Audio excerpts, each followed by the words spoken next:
From Walking in Grace, this is the Straight Truth Podcast, Christian truths in an increasingly secular world.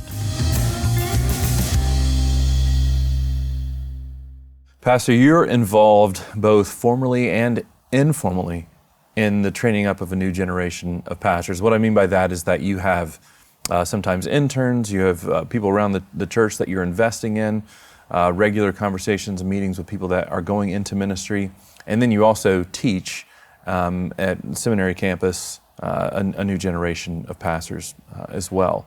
I wonder if you could articulate what goes into evaluating a pastor or a potential pastor, whether or not he is fit for this task and whether or not the Lord has called him to this task. Yeah, first off, as you know, Josh, I mean, it's not just me that makes that investment. We all do here. We're a seminary campus, and then all the elders here have involvement with the guys who are in school right now. We have campus chapel where you're involved, and Pastor CJ's involved, and others are involved. So it's a total training approach. It's not just myself.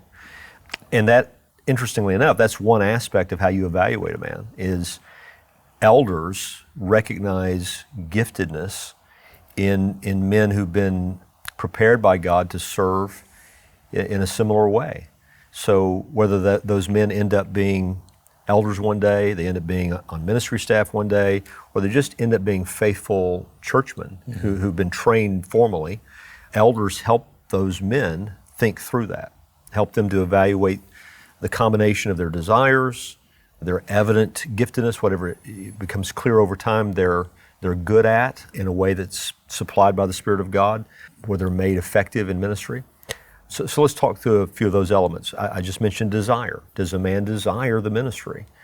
That's important. I mean, if a man approaches ministry like some sort of just career choice, I think this would be a good way to spend my life or something like that. That's not what you're looking for.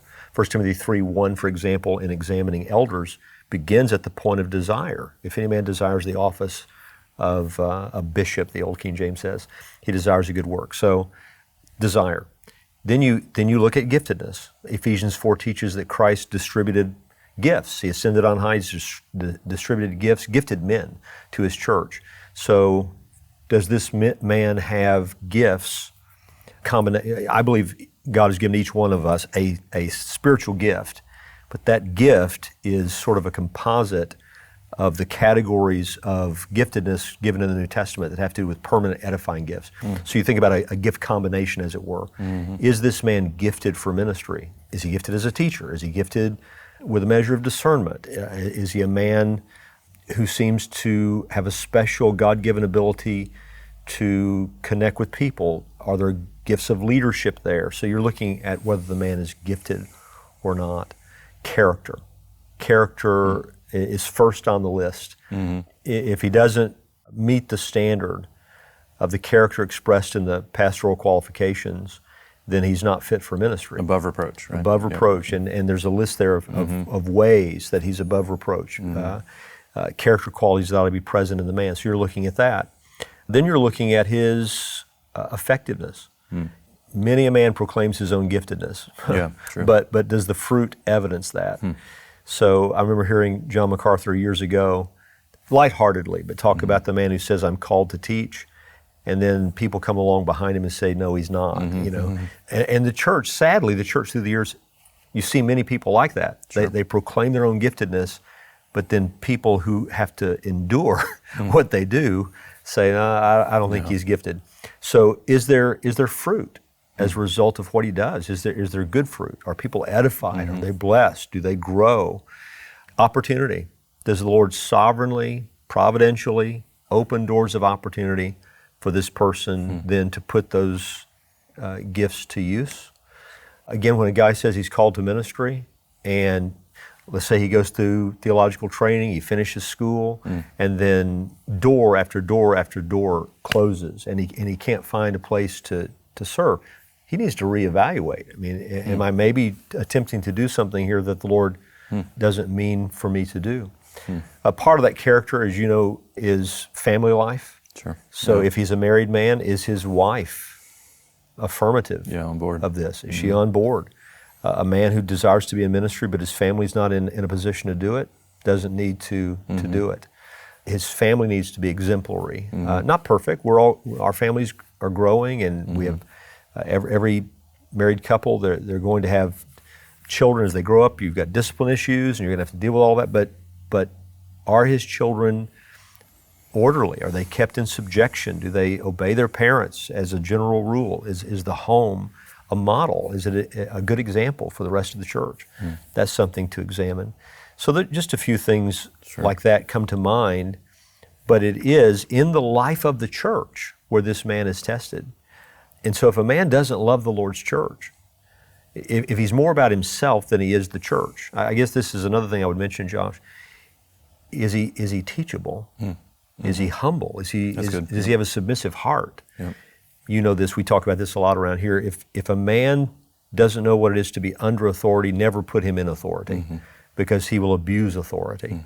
So is this a man who demonstrates the kind of humility that he can be led by other people and actually let other people evaluate his giftedness and his fitness for the work?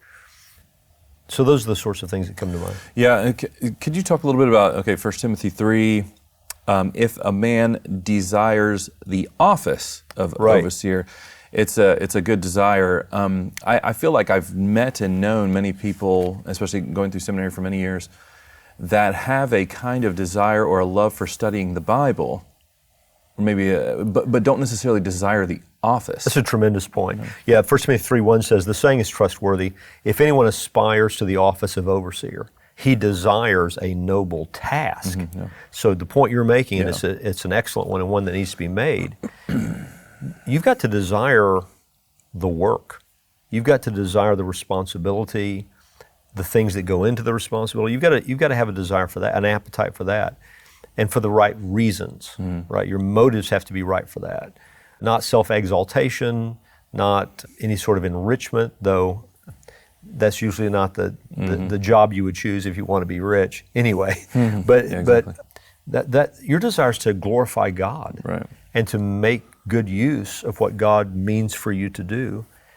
So if you love to study the Bible, but you don't love people, right? If you love to study the Bible, but That's a problem. Yeah, it's a problem. You don't want to work hard. You just want to sit in an office and study all day. That's not shepherding people. So that, pastor, teacher, right? You think about Ephesians 4, he's a shepherd. Even the man whose primary role is to preach is a shepherd. And you can't even preach well without interaction with God's people, because you may know the text, but you don't know your flock. You don't know the people sitting in front of you, which has to do with not the meaning of the text. That's not going to change. But now, how do I help people grasp the meaning of the text, and how do I help them live it out? And that's not something you just do from a pulpit. That's publicly and house to house. So if I'm not willing to teach people outside the pulpit, I'm not a shepherd. So you're exactly right, Josh. You have to understand the task to even desire it. You need to have an understanding of it. Some men underestimate that. That's right. But then understanding the task, you can't just choose one or two elements of the work, right, and say, I love that. Yeah, they confuse the desire or the love of studying the Bible with maybe a calling to the pastor. Absolutely. Yeah, and that could be troubling. Should pastors go through schooling first, meaning seminary? Yeah, the answer I'm going to give is yes, they should. I will say, however, that God has used men who, in His good providence, did not get formal training, and He's used them mightily. I think about Martin Lloyd-Jones, I think about Charles Haddon Spurgeon, I think about others. But those men are the exception to the rule. They're not the rule. And anything as weighty as what being a pastor means deserves preparation for it, and the very best preparation you can get, that you can afford, you have the availability of presented to you.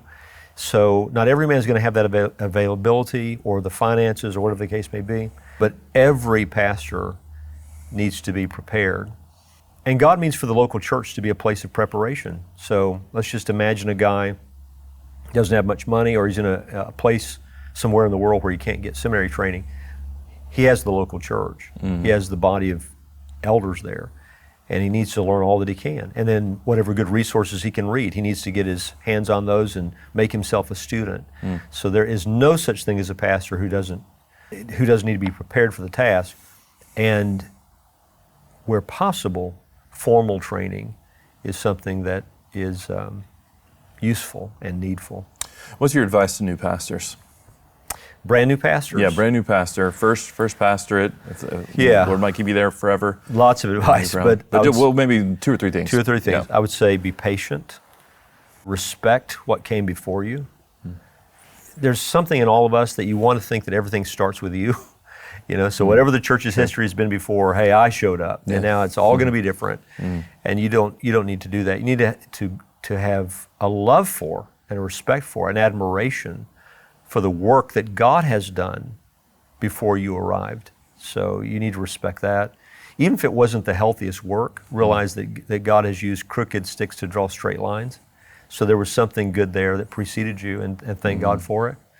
I think it's important for a young guy to have lifelines with older men, more experienced men. Don't isolate yourself. Don't be afraid. Humble yourself. Don't be afraid to make a phone call and say, hey, I don't know what to do with this. Can you help me? Or I need advice. And I think I know what to do with this, but I want to make sure I get another voice on this. Those are all good things. But patience with young men, one of the greatest mistakes I see is they're just impatient. They want everything to change now, things that need to change. They want it to change now. And love the people, love the Lord above all.